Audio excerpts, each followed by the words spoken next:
안녕하세요. 김포에 살고 있는 49살의 여성입니다. 눈에 넣어도 아프지 않을 두 아이의 엄마기도 하죠. 두 아이를 낳을 수 있었던 것만으로 제 결혼에 후회는 없었어요. 하지만 결혼하고 10년이 지났을 때부터 저는 생각했습니다. 이 결혼으로 인해서 제가 잃어버린 게 뭔지 말이죠. 혹시 누군가 후회하냐고 묻는다면 바로 아니라고 대답하지 못할 정도로 많이 힘들었거든요. 이유는 단순했습니다. 오랜 시간이 흐르면서 너무나 많이 지쳤고 또 제 자신이 점점 갈려나가는 느낌을 받아야 했거든요. 지금 와서 생각해보니 어쩜 첫 단추부터 잘못 끼워졌을지도 모른다는 생각이 듭니다. 바로 혼전 임신으로 지금의 남편과 결혼을 결심하게 된 순간부터 말이죠. 시어머니는 출산 2달 전까지도 저를 반대하셨어요. 이유는 시어머니가 오래전부터 점 찍어둔 여자가 따로 있었기 때문이었죠. 아들, 진짜 다시 생각해봐. 지금이라도 안 늦었다. 어차피 뱃속에 들어선 애도 계집아니니. 우리 집 대를 이을 아들도 아니고 고작 계집애인데 뭐하러 책임을 진다 뭐한다. 네가 나서서 일을 복잡하게 만들어. 남자가 성인 돼서 좀 실수도 할 수 있는 거지. 아니니? 이에 남편은 목에 핏대까지 세우며 반박하더군요. 아이, 엄마도 여자면서 어떻게 그런 말을 할 수가 있어. 우리 아빠 생전 여자 문제로 엄마 속 벅벅 긁었어. 몰라서 그래? 나 임신했을 때도 다른 여자 만나고 집까지 끌고 들어왔다. 매번 그 이야기하면서 어쩜 그런 말을 그렇게 쉽게 할 수가 있냐고. 이제와 죽은 인간 이야기해서 뭐해? 그리고 그거랑 이거랑 같아? 같이 뭐가 달라? 나더러 아빠처럼 살라는 말이잖아. 저 사람이 혼자 임신했어? 내가 원했어. 내가 따라다니면서 만나달라고 귀찮게 굴었던 거고 결혼하자고 청혼까지도 했고. 근데 만삭에 내 아이를 가진 여자를 책임지지 말라니 그걸 말이라고 하는 거야? 내 남편일 때랑 내 아들일 때랑은 경우가 틀리지. 그리고 내가 누누이 말했잖아. 그 아이가 너 짝이라고. 아주 오래전부터 엄마가 점 찍어둔 예비 며느리를 두고 저기 뭐야? 제발 다시 좀 생각해주면 안 될까? 아들, 엄마 소원이야, 응? 소원? 내가 싫다고. 왜 내 의사는 없어? 요즘 시대가 예전이랑 같아? 무슨 예비... 내가 싫다는데... 걔랑 너랑은 사주부터가 좋아. 걔랑 만나야 너 팔자가 좋아지고. 사주? 웃기지 마. 엄마가 언제부터 그런 걸 신경 썼어? 그냥 그 여자 부모가 주유소 하니까 그러는 거잖아. 돈 때문에 나더러 억지로 그 돼지랑 만나라고 하는 건 모를까봐? 난 걔 싫어. 줘도 안 가지고 트럭을 줘도 트럭도 재수없어서 안 가지고 싶을 정도야. 싫다고. 나한테 억만금을 줘도 싫다는데 왜 엄마가 나서? 뭐 엄마가 결혼해? 내가 하는 거야. 그리고 나 엄마 아들이야. 아들을 왜 그 돼지한테 팔아먹으려고 하는 건데? 돈에 미쳐서 자식을 팔겠다 이거야? 그래. 이 엄마만 속물이고 못된 년이지? 됐니? 오냐. 솔직히 그것도 없진 않다. 왜? 딸년들은 좋은 집에 시집 보내서 늙음하게 팔자도 고친다는데 아들은 그러지 말라는 법이 있어? 더구나 가뜩이나 힘든 집에 너 직장도 변변치 않은 건 사실 아니니? 우리보다 더 여유로운 사돈 만나도 모자랄 판에 어디서 저런 구질구질한 걸 끌고 들어오기에? 됐고, 난 그 여자 공짜로 준다고 해도 싫어. 그렇게 좋으면 엄마나 결혼해. 난 무조건 이 사람이랑 결혼할 거니까.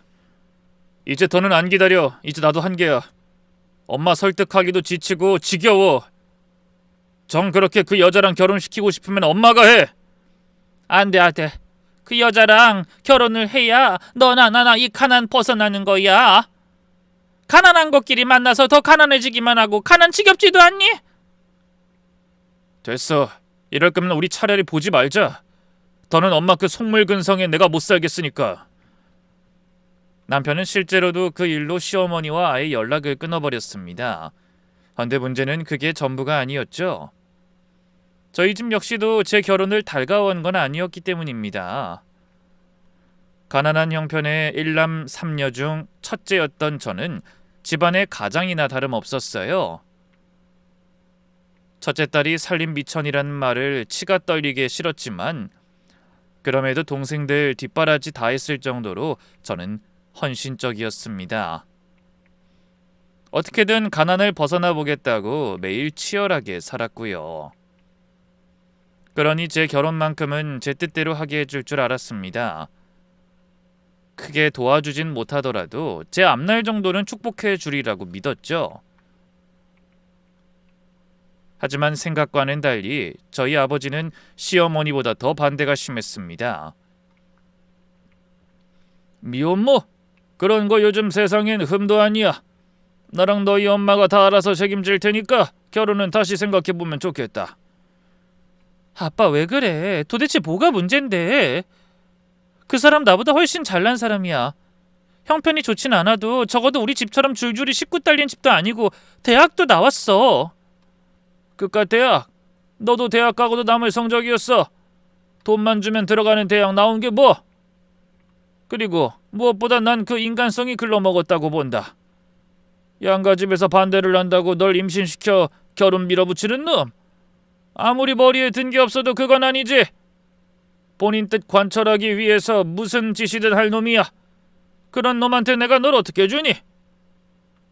우리 집이 아무리 없어도 그건 아니야. 싹수가 노란 게 보이는데 아픔으로써 그걸 보고만 있어. 안 될 놈이야. 나도 찬성한 일이야. 임신이 혼자서 한다고 되는 거야? 그렇게 하자고 한 놈이 그 놈이고 넌 임신한 몸으로 그 집에서 빌빌거리며 허락받으러 다녀야 했지. 내가 그 꼴 보고도 그 놈한테 널 보낼 것 같아? 내 눈에 흙이 들어가도 절대 안 된다. 어떤 부모가 내 딸을 그런 취급하는 놈한테 보내? 그냥 기분 좋게 허락해주면 어디가 덧나? 내 인생은? 내 아이는? 아빠 없이 키우라고? 키워! 못 키울 게 뭐가 있어. 하면 하는 거지. 싫어, 싫다고. 혹시 아빠 내가 더는 집에 돈 못 벌어오니까 이래? 왜? 살림 미천이 결혼해서 나가는 꼴은 보기 싫어? 내가 막내 대학까지 보내야 되는 거야? 이게 진짜 미쳤어! 어쩜 부모를 그렇게 생각해? 왜? 내 말이 틀려? 나도 좀 행복하게 살겠다는데 도대체 아빠랑 엄마가 무슨 자격으로 나한테 이래? 아빠가 사업 망해서 빚 갚는 동안 내 동생들은 내가 키운 거나 다름없었어. 하루도 쉬지 않고 매일 일했고 내 인생은 아예 없었다고. 그러니까 앞으로 너 고생 안 시키겠다고 말하는 거잖아. 이게 고생이야. 나도 그냥 내 인생 좀 살고 싶은데 가족이란 사람들이 이런 식으로 반대하는 거 절대 이해 못하겠어. 됐어. 나도 더는 안 참아. 앞으로 내 발목 붙잡을 생각은 마.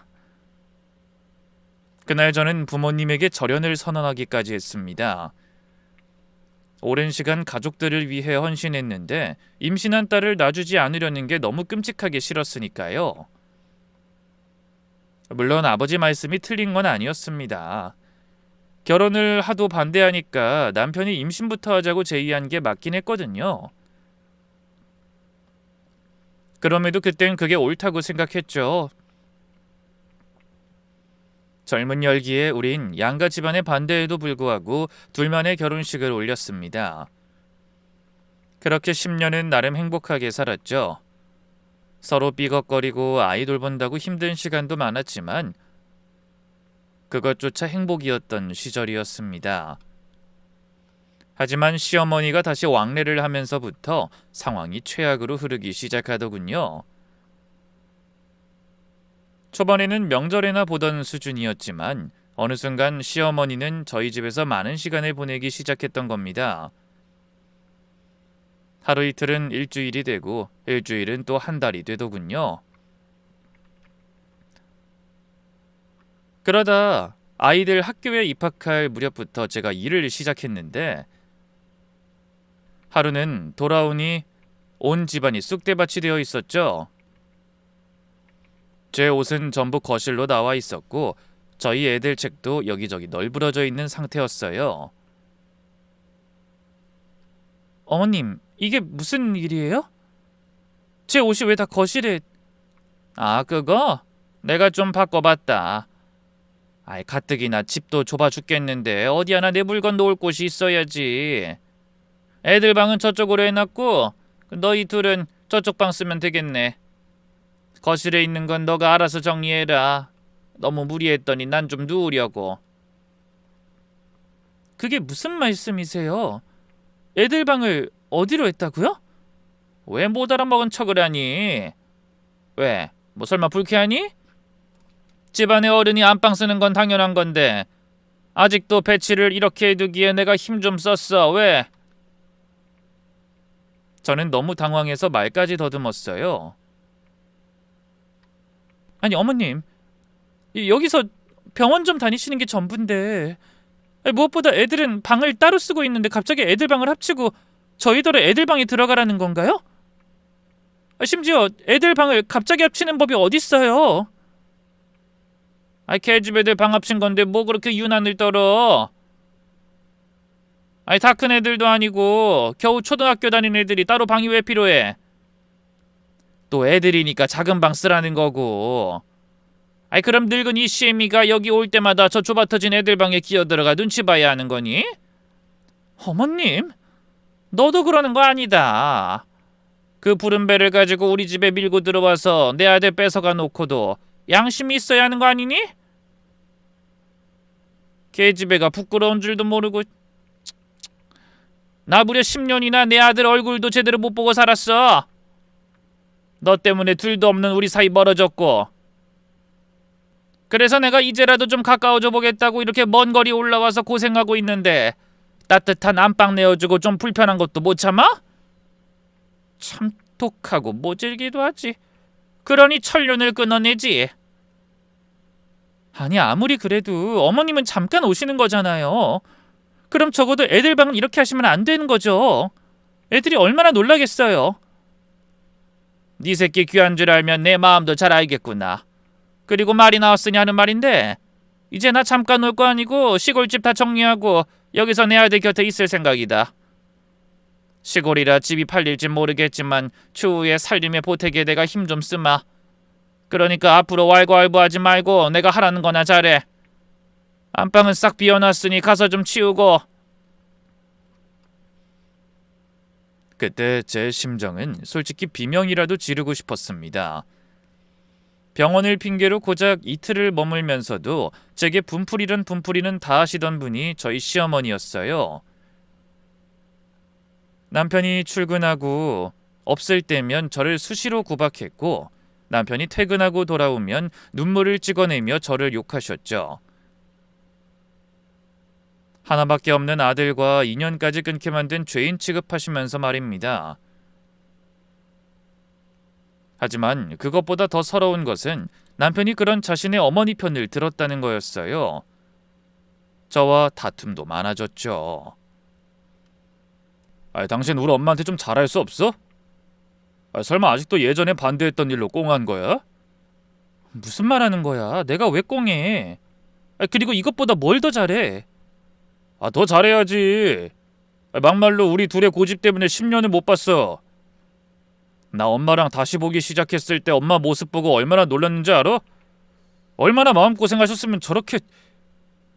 너무 야위고 주름도 많아지고 진짜 볼 때마다 가슴이 먹먹해. 나 어머님 오실 때마다 끼니 한번 거르게 한 적 없고 드시고 싶은 게 있으면 뭐든 다 해드렸어.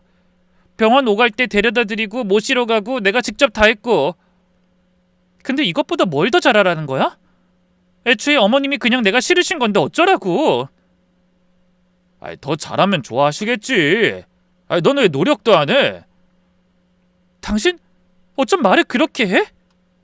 노력했어. 해도 안 되는 거라는 생각은 안 들어? 어머님 당신만 보면 눈물바람이고 나 죄인으로 만드는 건 어렵지도 않으신 분이야. 애초에 내가 당신한테 어머님이랑 연 끊으라고 했어? 당신이 그랬어. 당신이 전화번호까지 바꿨으면서 왜 그래? 그건 용서받았고 내가 잘못한 거 알아. 그래서 우린 잘 풀었고. 하지만 당신은 아니잖아. 엄마가 왜 아직도 그러겠어. 당신이 좀 살갑게만 했어도 되는 거 아니야? 나도 잘 풀고 싶어. 근데 그게 불가능하니까 그렇지. 당신이 내 노력을 왜 함부로 판단해? 엄마한테 이야기 다 들었어. 우리 엄마 여기서 산다고 하니까 똥 씹은 표정이었다며? 꼭 그래야 했어? 그 말을 우리 엄마가 하기 전에 같이 살자고 할 수는 없었어?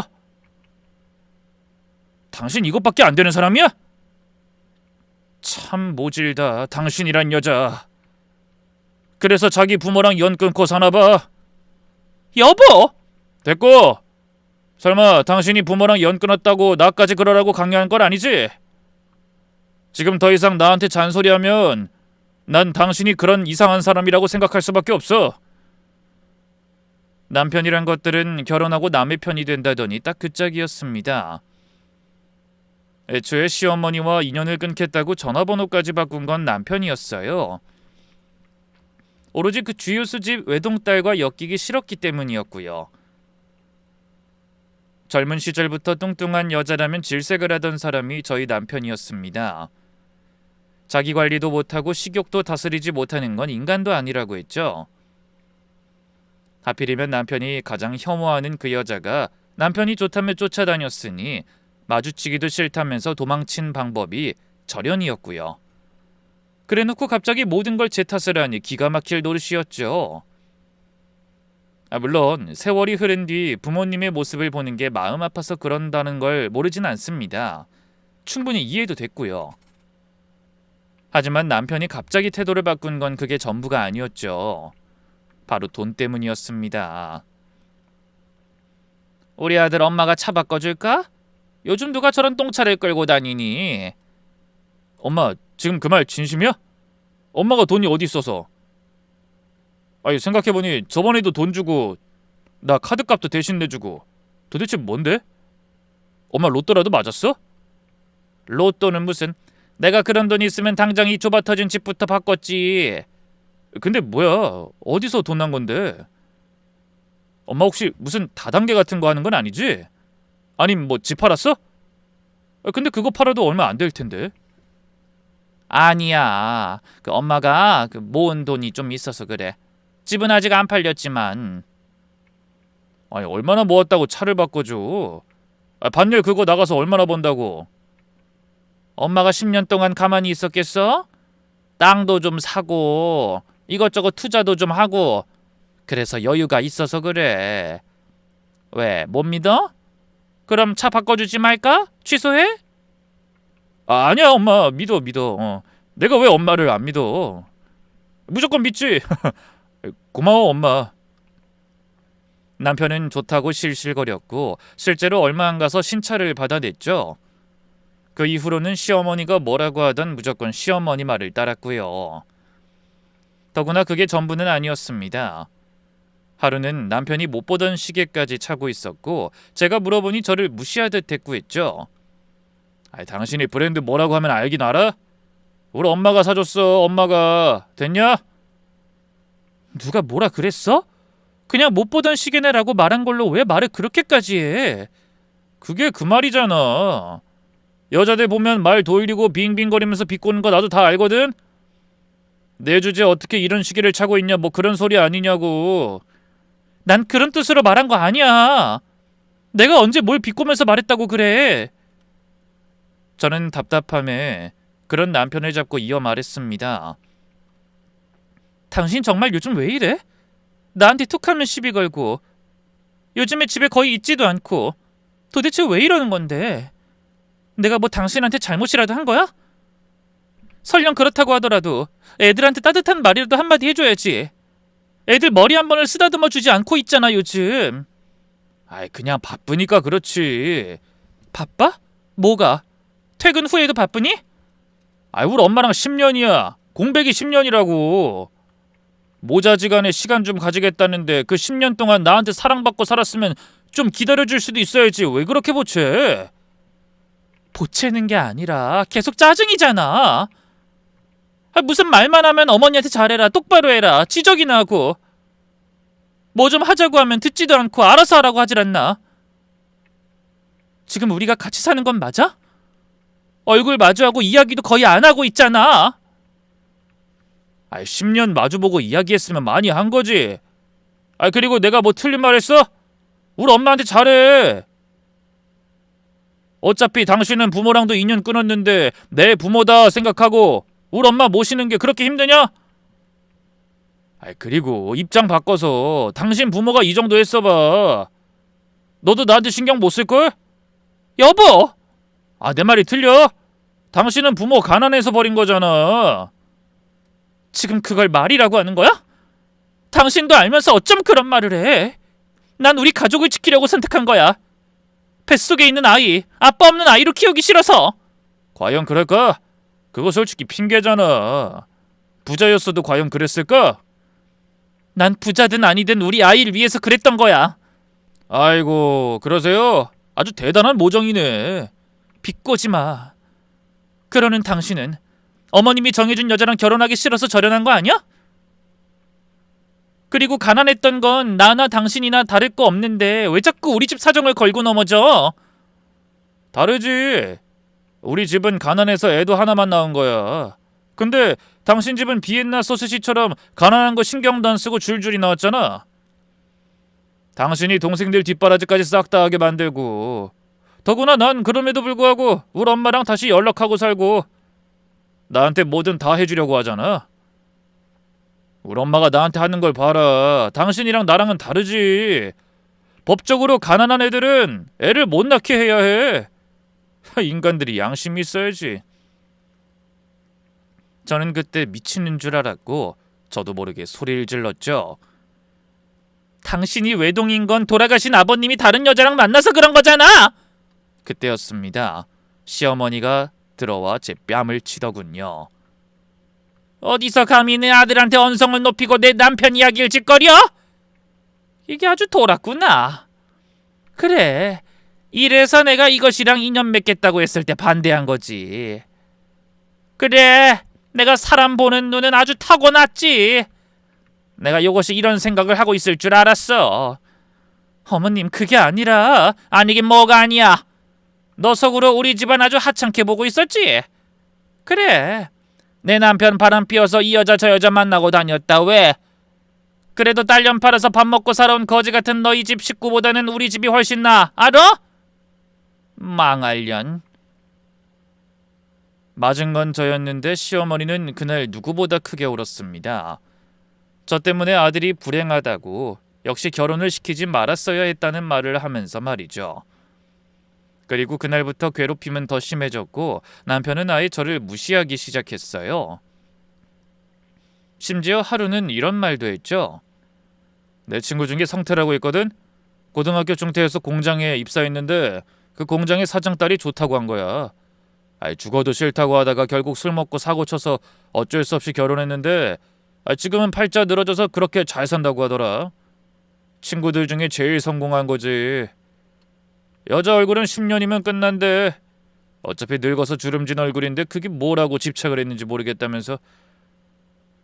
성태가 동창회 나와선 연설을 하더라고. 그래서 갑자기 왜 그런 말을 하는 건데? 왜, 뭐 지우스 외동딸이랑 결혼할 걸 이런 말을 하고 싶은 거야? 어머님 말씀처럼 그랬으면 주유소 운영하면서 잘 살았을 테니까? 제가 날카롭게 되묻자 남편은 능청스럽게 웃으며 대꾸했습니다. 뭘 그런 걸로 또 예민하게 굴어. 말이 그렇다는 거지. 여자만 뒤웅박 팔자 아니더라. 이런 말인 거야. 막말로 눈 딱 감으면 인생 자체가 바뀐다는 말이야. 그냥 지나가는 말로다가. 여보, 아무리 지나가면서 하는 농담이라도 지금 우리 상황에 꼭 그 말을 해야겠어? 됐어. 말 안 하면 되잖아. 또 잔소리 하려고 시동 거네. 이러니까 당신이랑 요즘 내가 무슨 말을 못하는 거야. 언제는 마주보고 말을 안 하니 많이 하더니 툭하면 시비야. 시비는. 당신 그거 자격지심이야. 알아? 이런 일은 자주 벌어졌습니다. 결혼을 후회하는 것 같은 뉘앙스를 풍겼고 제가 반발하면 저를 예민하다고 몰아가는 것 같은 상황 말이죠. 하도 여러 번 그러니까 어느 순간부터 정말 제가 이상한가 싶을 정도였어요. 남편 말처럼 자격지심에 이러는 건지 아님 갑자기 불안해서 그러는 건지 정신이 어떻게 됐나 의심까지 들었던 겁니다. 그래서 저는 스스로를 애써 다독였죠. 시어머니가 오셔서 잠깐 저러는 거다. 이제 익숙해지면 예전처럼 잘 살 수 있을 거라고. 하지만 그 정도는 점점 심해졌고 급기야 두 사람은 따로 밥을 먹기도 하더군요. 여보, 오늘 큰애 생일인데 왜 이렇게 늦게 와? 내가 전화해도 받지도 않고. 아, 그랬나? 미안, 일이 바빠서 못 봤네. 애는 기다리다가 잠들었어. 미안하다고 말이라도 해. 그리고 밥 해놨으니 먹고. 아니야, 나 엄마랑 같이 밥 먹고 들어왔어. 됐으니까 치워. 연락을 하지 않고 살았던 10년간 시어머니가 진짜 큰 돈을 벌었는지 씀씀이가 꽤 컸습니다. 앞서 말한 것처럼 차와 고급 시계를 사준 것을 시작해서 남편은 취미로 골프까지 치기 시작했으니까요. 하지만 시어머니가 돈을 쓰는 건 오로지 남편 한정이었죠. 오히려 저희 생활은 점점 쪼들렸고 시어머니와 살다 보니 이전보다 여유가 없어졌다고 생각하고 넘어갔지만 그게 아니라는 건 얼마 지나지 않아서 알게 되었습니다. 바로 아이들이 다니던 태권도 학원에서 연락이 오면서 말이죠. 어머, 관장님, 어쩐 일이세요? 그게 다름이 아니라 3개월 정도 원비가 입금이 되지 않아서요. 그게 무슨 자동이체라서 미룰 수가 없는데. 그러게요. 단 한 번도 이런 일이 없어서 계속 기다렸는데 이게 아이가 둘이고 3개월 정도 미뤄지다 보니 이렇게 말씀드리게 됐습니다. 일단 제가 알아보고 바로 연락드릴게요.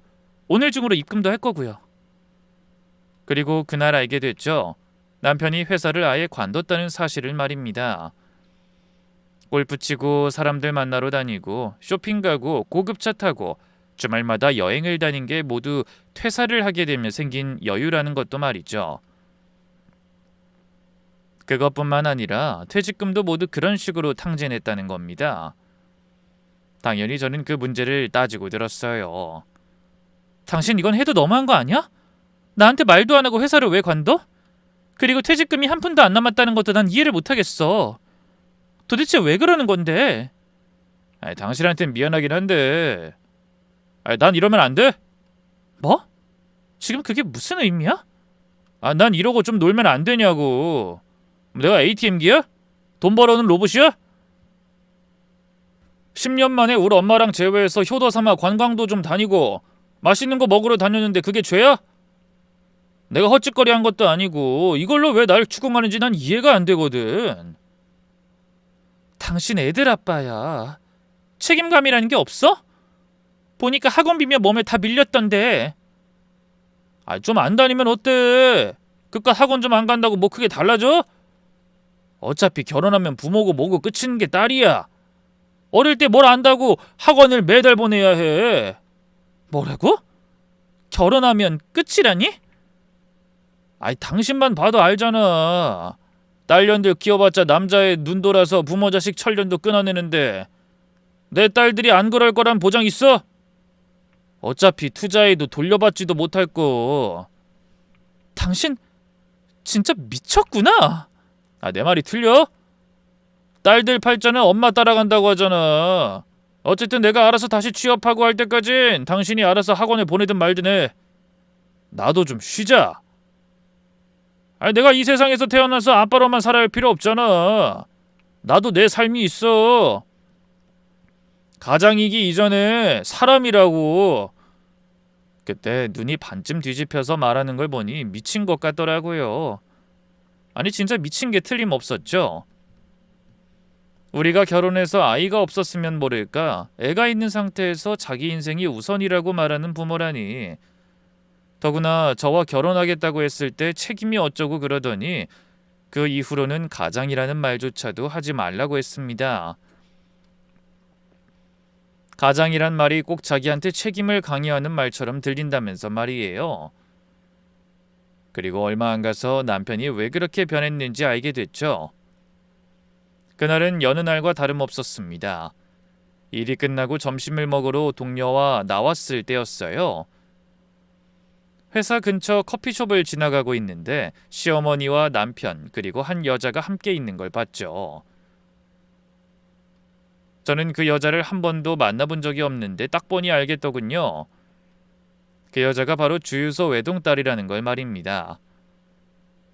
덩치는 남편보다 훨씬 컸고 살집이 두둑했기 때문이었죠.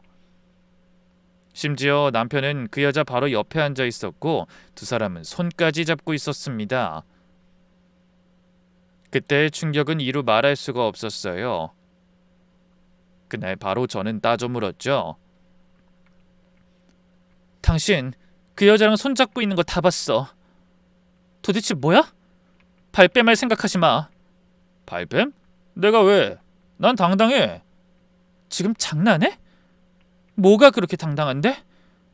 대낮에 그러고 있는 게 당당해? 애가 둘이나 있는 남자가 그 여자랑 손잡고 있는 게 당당하니? 내가 모텔에 그 여자랑 들어누워 있었어? 아니 뭐 볼 비비면서 뽀뽀라도 하고 있었어? 손잡은 게 뭐? 고마워서 잡았다 고마워서. 넌 감사한 사람이랑 악수도 안 해? 악수? 당신 손이 그 여자 손등 위에 올라간 게 악수야? 그니까 그게 뭐? 내가 뭐 깍지를 꼈어? 손등에 내 손바닥 좀 포갠 거 가지고 왜 지랄이야 이씨. 적당히 하라고 했지. 그거 자격지심이라고. 취업하려고 그 여자 만난 거야. 그게 잘못된 거야? 사장님한테 잘 부탁드린다고 손등에 손 좀 올린 게 뭐가 대수야? 지금 뭐라 그랬어? 취업이라니? 지금 그게 무슨 말이야? 그럼 계속 놀아? 나도 어디서 일을 해야 될 거 아니야. 그래서 눈 딱 감고 만난 거야. 그 여자가 부모한테 주유소 물려받았고 사람 구한다고 해서 내가 들어가기로 했어. 왜? 하지만 말이 안 되잖아. 그 주유소는 당신 고향집 근처에 있는데. 그래, 그래서 내가 내려가기로 했어. 나도 고민 많이 하고 내린 결정이야. 어차피 당신도 변변찮은 직장이고 애들 한 살이라도 어릴 때 학교도 옮기는 게 좋고. 여보! 잘 살고 싶다며. 굳이 여기 살아야 할 이유가 있어? 이전엔 내 직장 때문에 어쩔 수 없이 여기 살았지만 내가 그만뒀는데 아무 상관없잖아. 우리 엄마 집 아직 안 팔렸다니까 거기 가서 살자. 우리 엄마랑 당신 애들까지 해서 싹. 애들도 시골에 사는 게 훨씬 좋아. 독단적인 남편의 결정에 저는 밤낮으로 남편과 다퉜어요. 솔직히 그 여자랑 일을 하는 것도 싫고 아는 사람 하나 없는 그곳에서 다시 시작한다는 것도 싫었기 때문이었죠. 하지만 남편은 자신의 취향도 아니고 절대로 이상한 의도는 없다고 잘라 말하며 저를 설득하더군요. 아이들을 위해서라도 빨리 결정해야 한다. 지금 있는 곳에서 취업하긴 힘들다는 말까지 했죠. 그래서 저는 결국 그런 남편의 결정에 따를 수밖에 없었습니다. 그렇게 이사 준비하는 와중에 저는 아버지가 돌아가셨다는 소식을 듣게 되었어요.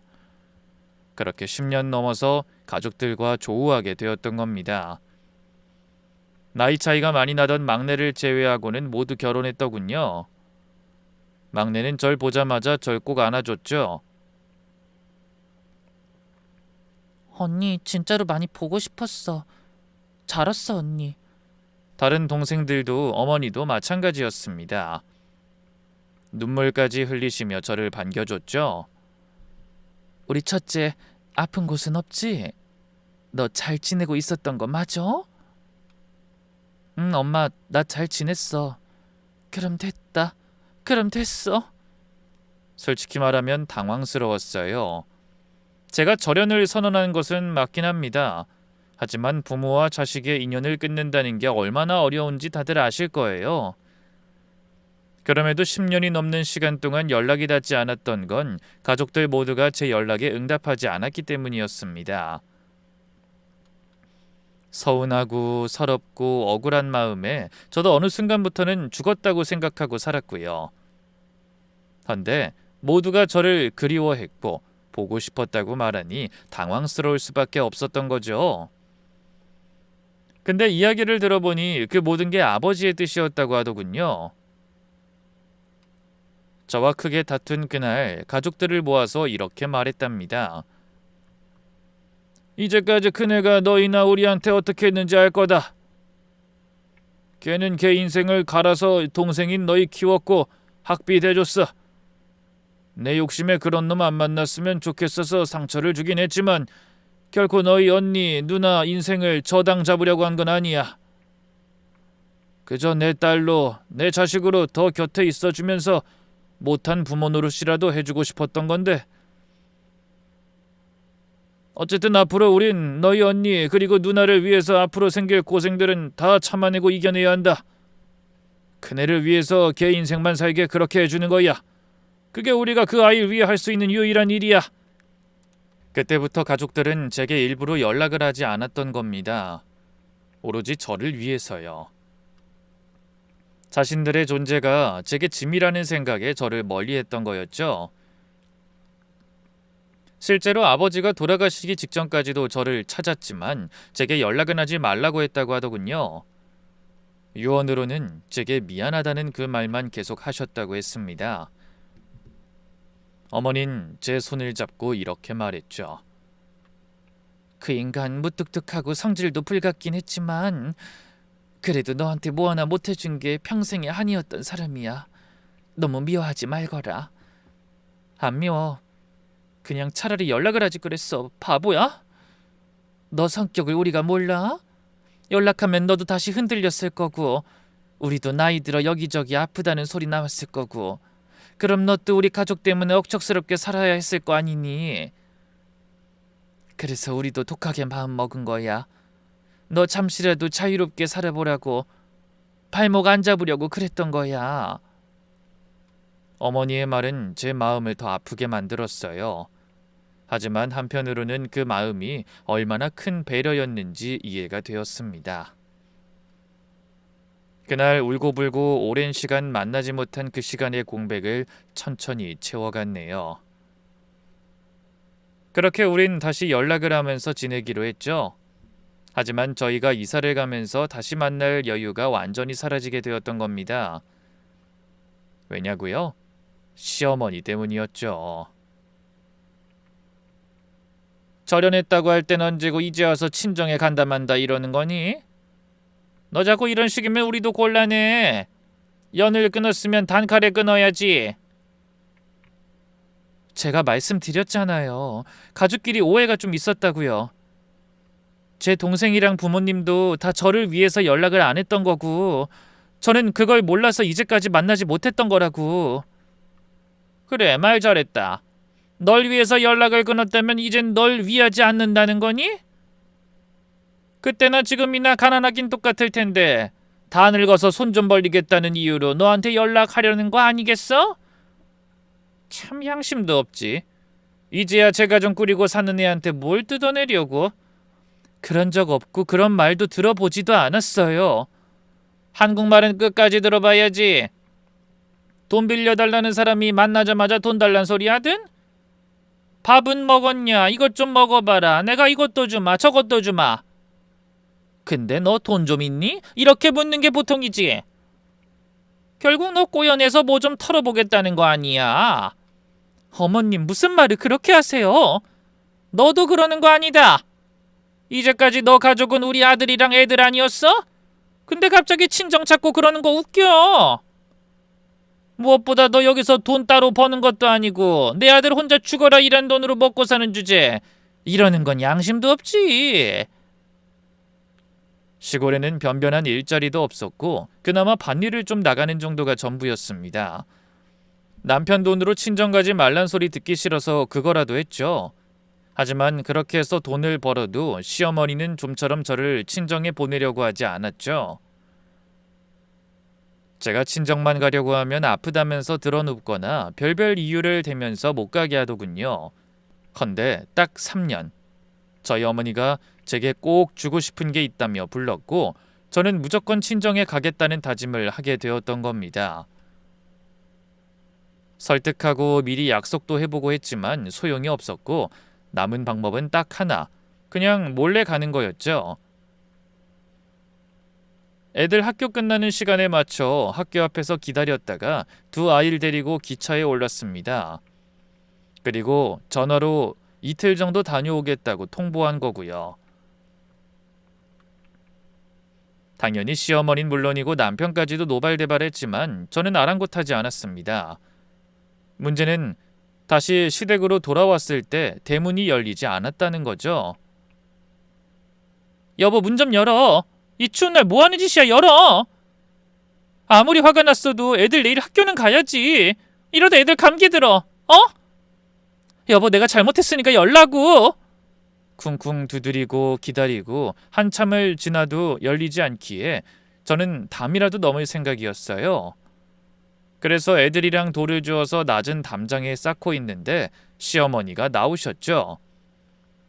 시골집 철로 된 대문이라 작은 틈으로 안이 조금 보이는데 시어머니는 저를 노려보며 소리를 치시더군요. 너 지금 도둑년처럼 뭐하는 짓이니? 나갈 땐 언제고 쳐 기어들어왔네? 어머님, 열어주세요. 애들 학교는 가야죠. 지금 3시간 넘게 이게 무슨... 아무리 화가 나셔도 그렇죠. 저 다른 곳 다녀온 것도 아니고 친정 다녀온 건데 꼭 이렇게 하셔야겠어요? 시집을 왔으면 시집 귀신이 되는 게 계집팔자인데 친정 끼고 도는 꼴을 나더러 보라는 거니? 아니면 너네 그 구질구질한 가난한 집구석에 돈 퍼주러 다녀왔다고 현관문 활짝 열어 반겨줘야 해? 어디서 거지 같은 게... 이참에 잘 됐어. 너희 딱 갈라서. 어머님, 지금 애들 앞에서 무슨 말씀하시는 건데요? 집 나간 건 너다. 우리가 쫓아낸 거 아니고 네 발로 알아서 기어나갔어. 가지 말라고 그렇게 말을 해도 안 들어먹고 친정택한 거 아니야? 그럼 뒷감당은 알아서 해야지. 우리 아들도 너 2번은 보기 싫단다. 그때 덜컥 하는 문소리와 함께 남편 목소리가 울렸습니다.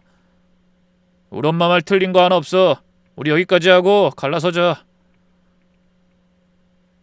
여보, 문 열어. 문 열고 말을 해. 애들 앞에서 이러지 말고. 애들도 다 듣잖아. 무슨 상관이야.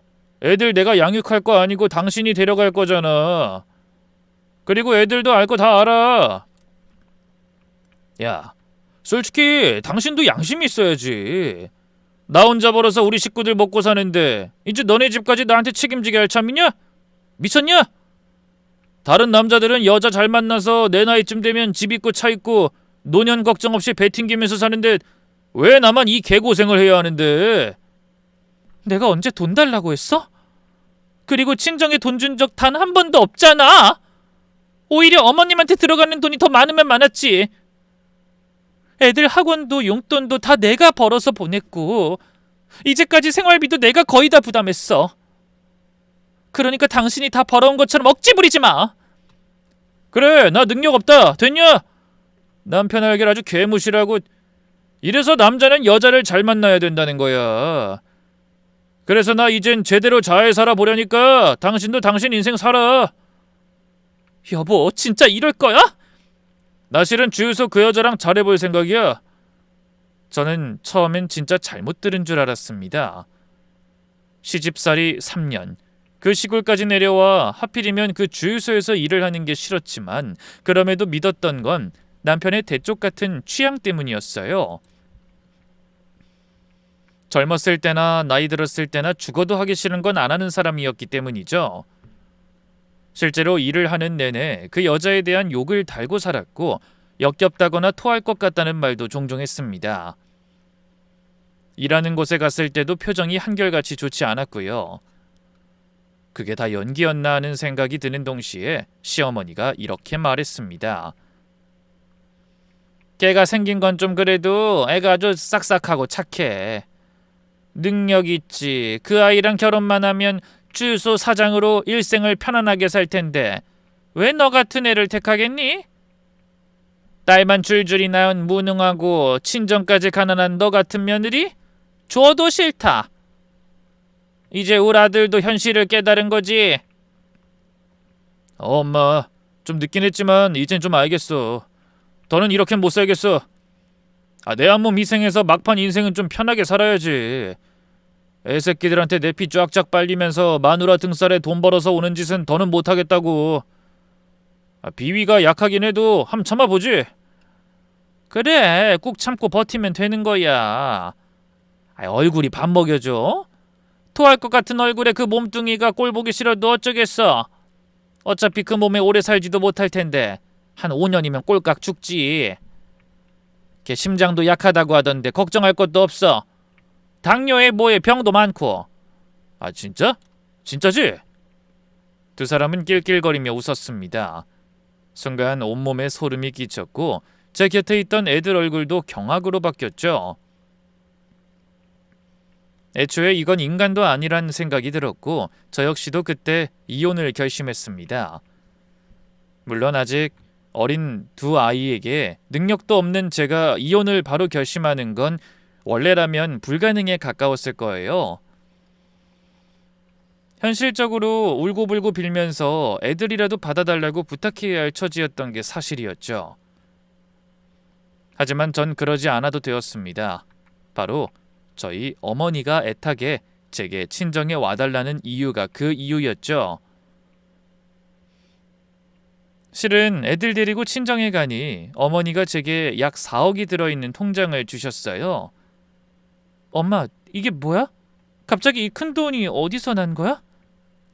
너희 아빠가 너 집 나간 이후로 빚 다 갚고 들기 시작한 10년짜리 적금에 사망보험금까지 더한 금액이야. 적금 만기가 되지 않아서 너랑 너희 동생들이 나머지 부었다. 딱 만기 돼서 널 불렀는데 도통 오지 못해서 무리하게 부른 거야. 엄마, 우리 형편에 도대체 이 큰 돈을 왜... 그리고 왜 나한테 이걸 줘? 네 동생들도 너 아니었으면 이렇게 못 살았을 거고 나나 그 사람 생각도 같았어. 적어도 너한테 이 정도는 해줘야 한다. 네 동생들도 다 동의한 일이고. 그러니 이 정도는 받아도 된다. 너희 아빠도 이걸 가장 원하실 거고. 엄마, 눈 딱 감고 받아. 요즘 너네 전화도 눈치 보면서 받고 명절에도 한 번 못 오는 거 바쁘다면서 변명해도 엄마가 그 이유를 왜 모르겠어. 시댁에서 눈치 주는 거 맞지? 아니라니까. 귀신을 속여. 이거 가지고 가서 조금이라도 큰 소리 치며 살아. 정지랄 같으면 확 이혼이라도 해버리든가. 돈 없이 살아보니 그래.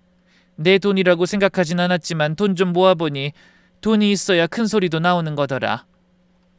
이 돈, 이게 부적이라고. 알았어?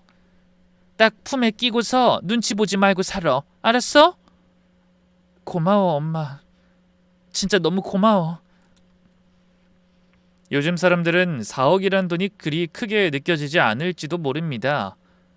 하지만 저에게는 상상도 할 수 없는 금액이었고 저는 고맙기도 하고 기쁜 마음까지 들었죠. 그렇게 그 돈으로 남편과 작은 가게 하나 열어서 살 수 있을지도 모른다는 부푼 꿈을 가지고 시댁으로 향했던 겁니다. 근데 문전박대를 당하게 되었던 거고 바로 이혼을 결심할 수 있었던 거죠. 실제로 그건 부적처럼 제게 용기를 줬고 어차피 이렇게 된 거 이판사판이다 싶은 마음까지 들더군요.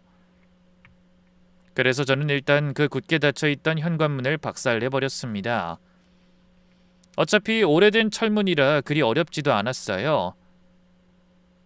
긴 막대기로 쑤시니 휘어지고 자물쇠는 떨어져 나가 덜렁거렸죠. 당신 미쳤어? 이거 감당할 수 있겠어? 뭐 어쩔 건데? 신고하게? 해! 근데 이왕 잡혀 들어가는 거 더 해야겠네. 저는 신발까지 신고 들어가서 있는 물건 없는 물건 다 부숴버렸죠. 시어머니는 비명을 질렀고 남편은 힘으로 저를 쫓아내며 욕을 퍼부었습니다. 하지만 저는 더는 그 두 사람이 말하는 게 크게 느껴지지도 않았어요. 제 자존감을 갉아먹고 구박할 때마다 제 스스로를 탓하던 저는 그곳에 존재하지 않았으니까 말입니다. 하지만 시댁을 박살내고 나서 그 다음이 문제였죠. 여기서 더 뭘 어떻게 해야 할지 몰랐거든요. 근데 큰딸이 제게 이렇게 말했습니다. 엄마, 그 주유소 사장한테 가자. 그 아줌마도 알아야지. 어른들 일에 끼어들면 안 되는 거야. 엄마가 알아서 할 테니까 엄마, 나 어린 거 맞는데 이제 곧 중학교 올라가. 그리고 내 친구들 엄마 아빠도 이혼한 사람 많고, 그리고 난 엄마가 이대로 당하는 건 못 보겠어. 나 사실 아까 그 말들 다 녹음했어. 뭐? 녹음? 내 친구가 그러던데? 안 좋은 일 생길 때마다 녹음은 필수라고. 할머니랑 아빠가 그 아줌마 욕하는 거, 돼지라고 한 거 싹 다 녹음했다고. 그니까 엄마, 가서 확 일러버려. 우린 걱정하지 말고 엄마, 제대로 복수해. 애들은 동네에서 친하게 지내는 할머니에게 맡기고 저 혼자 그 여자를 찾으러 갔어요. 그리곤 녹음 내용을 모두 들려줬죠. 그 안에는 남편과 시어머니가 저를 구박했던 말들부터 뚱뚱하니 빨리 죽을 거다, 얼굴은 그래도 참고 버티면 된다는 내용이 선명하게 녹음돼 있었어요. 그 여자는 그걸 벌벌 떨며 듣더니 이내 작은 눈에서 눈물을 뚝뚝 떨어뜨렸습니다. 죄송해요. 결혼한 거 알면서도 마음이 갔어요. 그리고 저는 얼마 전에 오빠 아내가 집을 나갔고 다른 남자를 만났다는 말을 들어서 정말 이런 상황이라고 상상 못했어요. 진짜로 이상한 여자랑 만나는 줄 알았어요. 진짜로 믿어주세요. 믿어요. 근데 그 인간들이 제가 그런 여자라고 해요?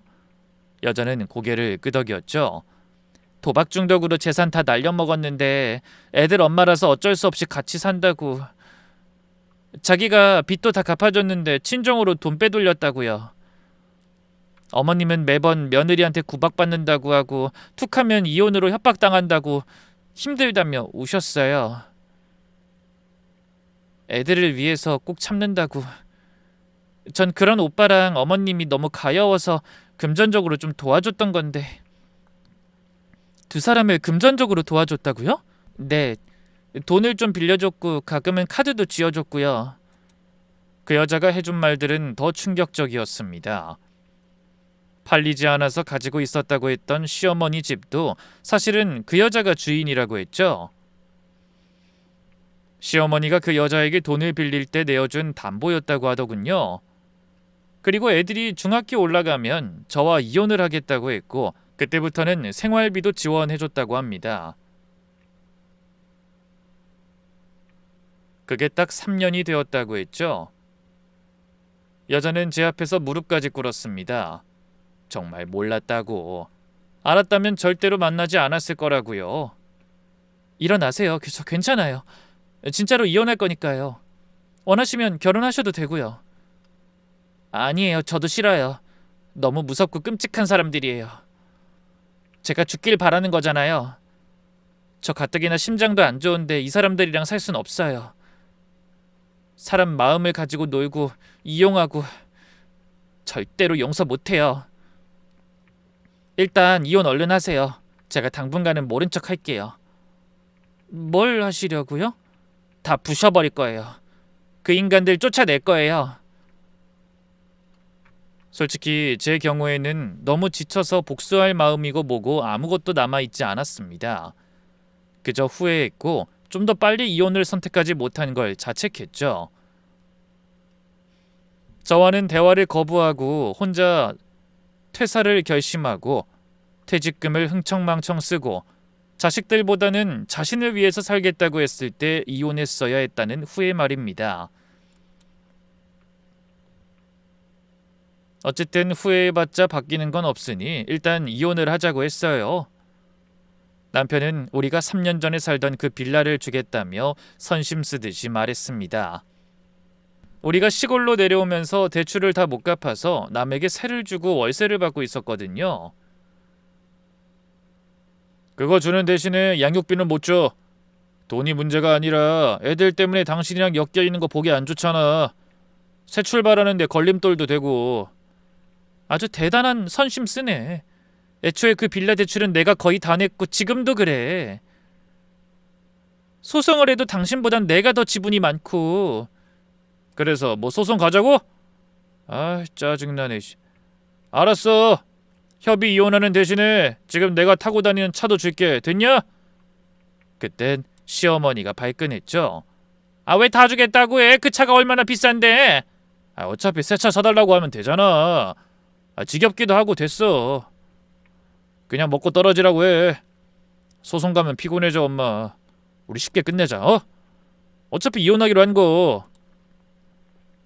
시어머니는 못마땅해 하면서도 결국 탈탈 털어서 저희 이혼을 빠르게 마무리하려고 하셨죠.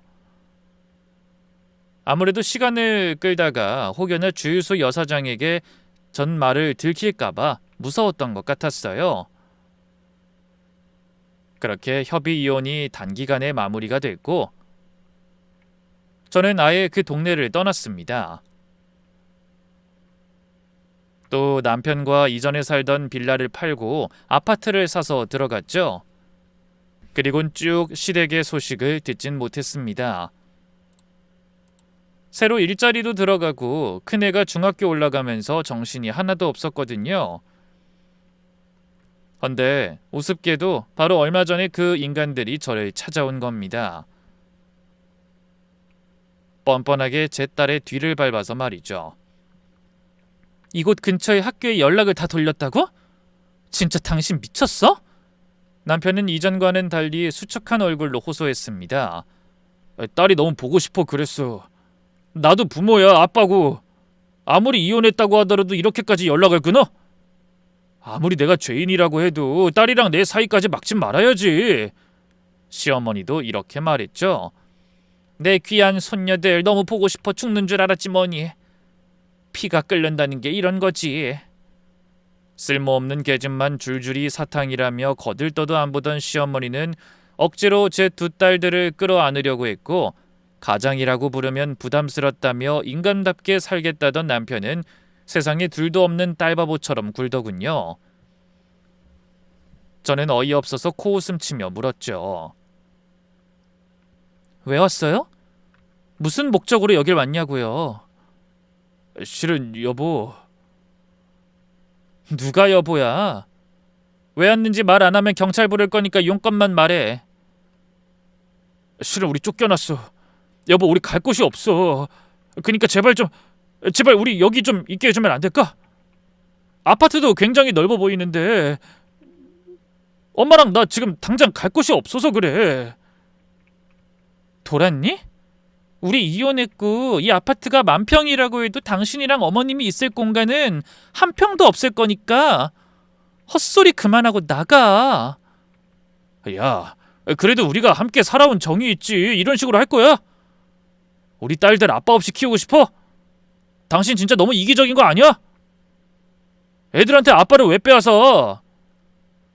아빠로서 가장으로서 책임지는 건 싫다고 한 건 당신이야. 부담스러우니까 그 망할 책임 어쩌고 하지 말라고 다그친 것도 당신이고. 근데 이제 와서 왜 이래? 언제부터 당신이 애들을 챙겼다고 이러는 거야? 그야 늘 마음은 챙겼어. 상황이 그래서 그랬던 거야. 지금 상황은 많이 달라진 모양이네. 왜? 주유소 사장이 될 생각이었는데 마음처럼 되지 않은 모양이지? 그 여자가 당신 필요 없다고 그래? 그 여자 완전 미친 여자야. 진짜 우리 둘 다 깜빡 속았다고.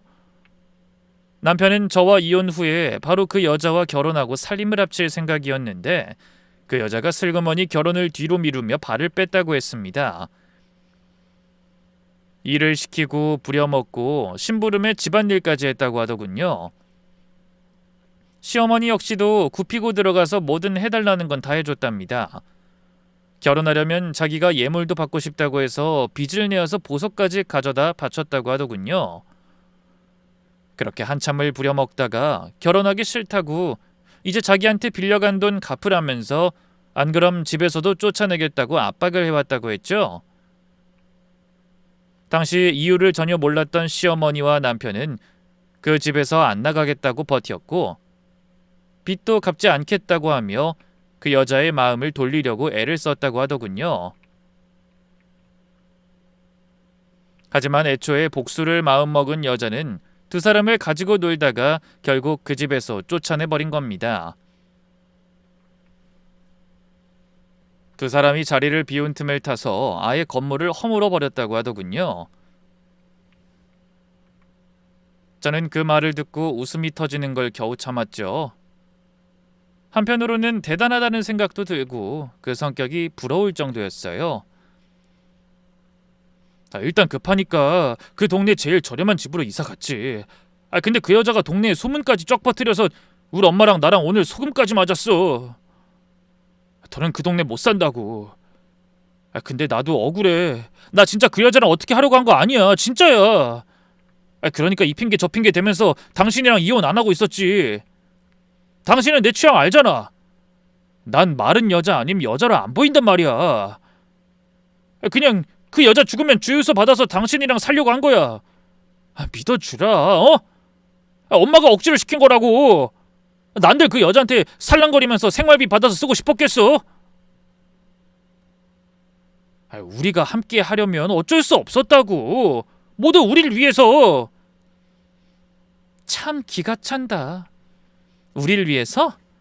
정말 더럽고 역겨워. 알아? 제 말에 시어머니는 발끈했죠. 됐고. 우리 아들 빌라도 이 아파트에 어느 정도 지분 있잖니. 애초에 그걸 왜 너가 다 가져? 그리고 그 애랑 파토 난 것도 다 너 때문이잖아. 녹음 들려줬다며? 그래놓고 아닌 척 이혼하면서 빌라를 다 뜯어먹어? 너 이거 내가 소송할 거야. 내가 못할 것 같니? 소송하세요. 얼마든지. 그리고 이거 우리 부모님이 해준 거거든요. 빌라 판 돈이요? 제가 말했죠. 그 빌라에 남편 돈은 쥐꼬리 정도 들어가 있다고. 오히려 잘못하면 양육비 더 내란 판결 나올걸요? 그러니 그깟 거 트집 잡아 여기서 어떻게든 비벼볼 생각하지 마시라고요. 너희 부모가 이걸 해? 거지 같은 친정에 무슨 돈이 있어서? 어디서 거짓말을 해? 우리 집은 가난했지만 어머님처럼 마음은 그렇게 가난하지 않거든요. 제발 그렇게 구질구질하게 살지 마세요. 어머니 참 안쓰럽네요. 다 늙어서 이게 무슨 추태인가요? 너 인연이 내가 너 가만히 둘 것 같아? 시어머니는 저를 때리려고 달려들었고 그때 시어머니를 양옆으로 잡은 건 어느새 큰 제 딸들이었습니다. 온전히 저를 위해서 절 보호했고 시어머니를 완전히 제압했죠. 물론 두 사람은 막무가내로 저희 집 거실에 드러누워서 안 나간다고 버텼기에 결국 경찰이 끌고 나갔습니다. 두 사람이 나가자 저희 딸들은 제게 완벽한 복수였다고 박수까지 쳐줬죠. 딱히 복수라고 생각하진 않았는데 딸이 그러더군요. 엄마가 잘 사는 거, 제대로 사는 거 보여줬으니 그게 최고의 복수라고 말이죠. 그 뒤로도 근처 모텔에서 지내며 저희 집에 기웃거리던 남편이 하루는 그러더군요. 아주 많이 후회한다고 말이죠. 자신이 돈에 휘둘리지 않고 저와 결혼을 유지했더라면 지금은 편하게 살았을 거라고 하더라고요. 전 그걸 듣고 웃었습니다. 솔직히 지금도 전 여유롭지 않거든요. 얼마 전 저희 막내가 결혼하면서 목돈이 나갔고 저희 어머니 허리 수술 때문에 여윳돈도 없죠. 아파트도 대출이 절반에 애들 학원비까지 감당하니 월급은 통장을 스칠 정도입니다. 근데 원래 사람 사는 게 다 그렇지 않나요? 떵떵거리며 돈 걱정 안 하고 사는 사람도 있겠지만 저처럼 사는 사람이 더 많을 거라고 생각해요. 하지만 그러는 와중에도 행복을 찾고 작은 여유에 감사하며 사는 거죠. 비록 힘들어도 애들 건강한 것에 감사하고 또 어떤 달에는 약간 여유가 생겨서 소소하게 외식도 하고 쇼핑도 하면서 사는 그런 삶 말입니다. 욕망은 만족을 모른다는 말이 있더군요. 남편이나 시어머니처럼 오로지 더 많은 것을 원한다고요. 적어도 제 이야기를 듣고 계신 분들은 그런 삶을 살지 않길 바랍니다. 욕심을 완전히 없애는 건 어렵지만 조금만 내려놓아도 마음이 훨씬 가벼워지고 행복이 가까워질 수 있으니까요. 그리고 적어도 오늘 하루는 주어진 것에 감사하며 사랑하는 가족을 생각하는 시간을 가지셨으면 좋겠네요. 긴 이야기 끝까지 들어주셔서 너무 감사합니다. 모두 행복하세요.